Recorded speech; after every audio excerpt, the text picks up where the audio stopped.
That was it. Whatever this asshole was planning was about to happen now. I pulled my Glock from my vest, kissed the sides of the steel for luck, and popped up from the bush. "Put that fucking needle down," I yelled at that asshole. He turned to me with a mild amusement, then attempted to keep going. Some of the ambling naked citizens activated and came to his aid, and though I had the gun, they had more people than I had bullets. Hercules apparently had seen enough and didn't bother with waiting. He charged at Seth, breaking through his waves of lackeys with the grace of a slippery running back. He pounced Seth and knocked him down, biting at his face. I didn't see how it happened, but Harlii had slipped a hand out of one of her bindings and was undoing the other one.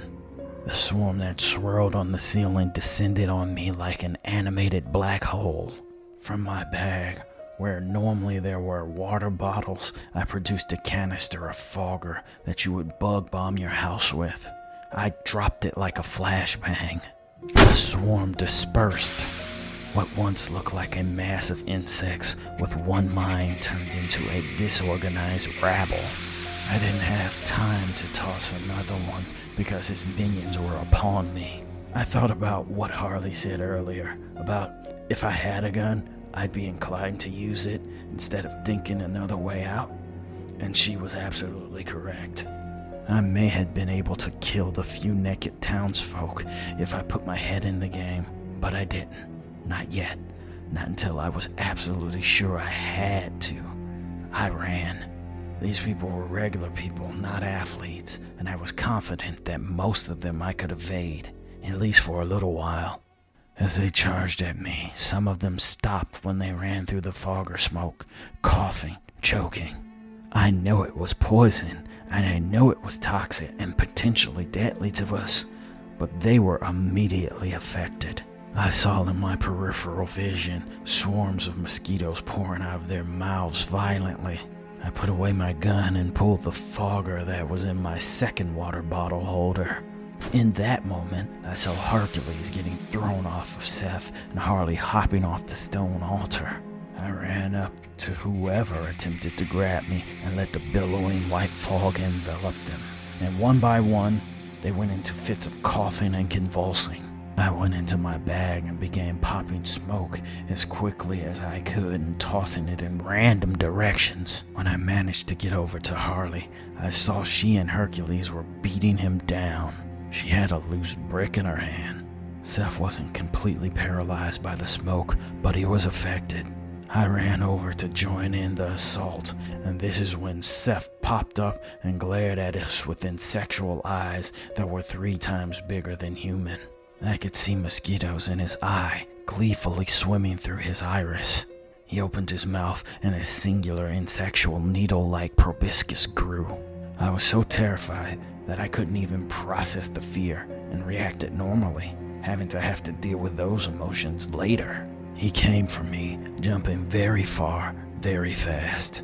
I grabbed at his arm, and I could feel writhing of bones under his skin. I needed 2 hands just to hold one of his hands.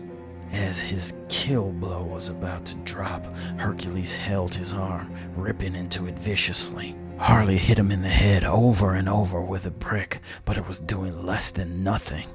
I lost track of Harlii for a moment when Seth flung Hercules, freeing his arm to punch a hole in my head. Suddenly, a stream of white smoke shot into Seth's distorted face, and Harlii stood over me, spraying him with fogger until he made this unholy screech, retreating into another open hatch door. When he was out of sight, Harlii offered me a hand, which I took. The room was littered with townsfolk coughing the sickness from their bodies. "Are you okay?" I asked Harlii. That depends. She said. "On what?" I spoke with suspicion. On if you got the shot. She said with a smile. To tell you the truth, what we were able to show and what we found were night and day. When we explored the bunker, we found a pit of bodies. Some that had been there so long they had fused together, bound by some sort of viscous goo that we later were to understand some insects, like wasps, used to form hives. I'll never forget that disturbing mental picture they gave me. Mosquitoes weaving in and out of recycled human bodies. I stayed in touch with the local coroner of Zancudos, and they gave me lots of little details that we wouldn't have figured out on our own.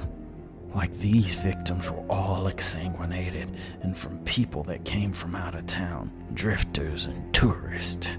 The bodies' times of deaths range from the 1950s to as recently as a few days before we pulled into town. We later found that Zancudos' little animal issue was something that happened every summer, but we just happened to figure it out this year for whatever reason. Which meant the town collectively either didn't talk about it or selectively forgot. Either way, it was extremely disturbing.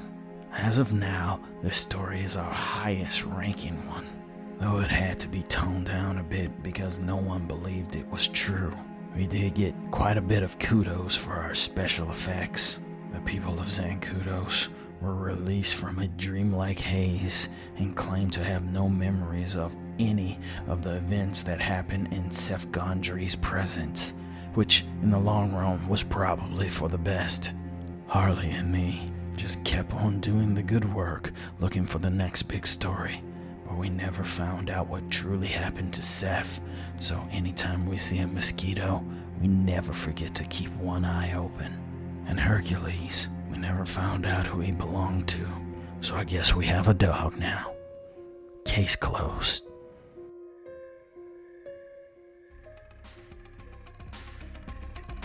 I absolutely love that story, but it makes me pine away for my little dog Spike. Hark! Who goes there?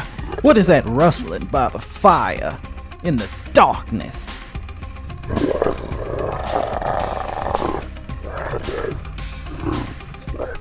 Oh, my sweet lord, you've come back to me, Spike. Come sit with me, my love. Come on, Spike, we need to catch up.